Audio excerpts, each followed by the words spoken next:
Peggy 16. Our stories speak of the ones that came before. The old ones. We've been doing at Guerrilla Killzone for more than a decade now, interiors and corridors and lots of grays.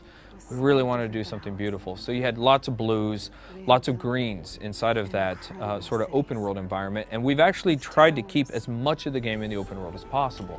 You kind of see some long necks walking around back there. There's some rivers kind of flowing around, and there's even an ancient city that you can kind of see a little bit in terms of the background. All those places you will visit.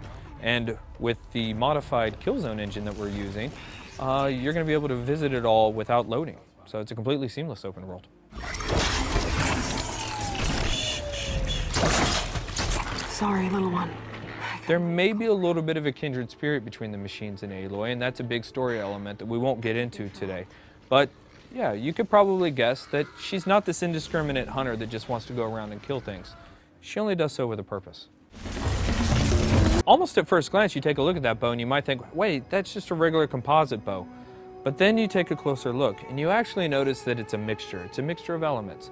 First, it's a mixture of elements found in the naturally occurring environment, but it's also mixed with machine parts. So machine parts are the key to Horizon Zero Dawn. They're the base of the economy, and you're going to want them because Aloy is the master craftswoman. Here we go! Oh, someone's angry!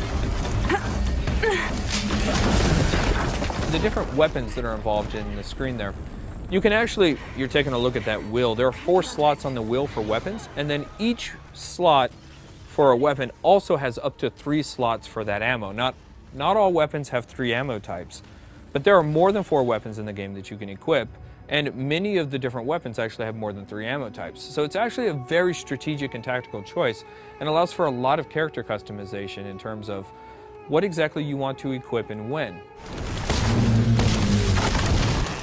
One of the things that makes Aloy incredibly unique is that she has this ability to understand the machines. That there was this incredibly strong weak point in the middle of the machine. It's actually called the power core.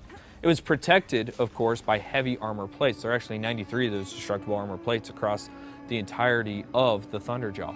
Now, what Aloy decides to do is to use its own weapons against it. She knew she could take off with an armor-piercing arrow. She could take off that disc launcher, so she stunned it with the electric arrows. Then she took off the disc launcher. She used the disc launcher to remove that armor plating.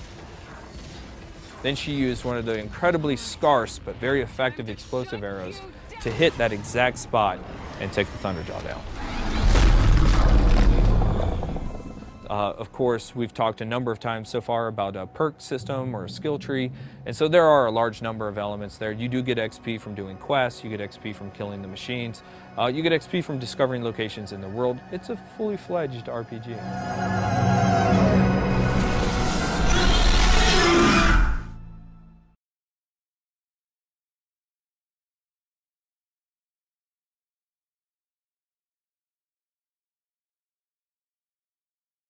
This is for the players.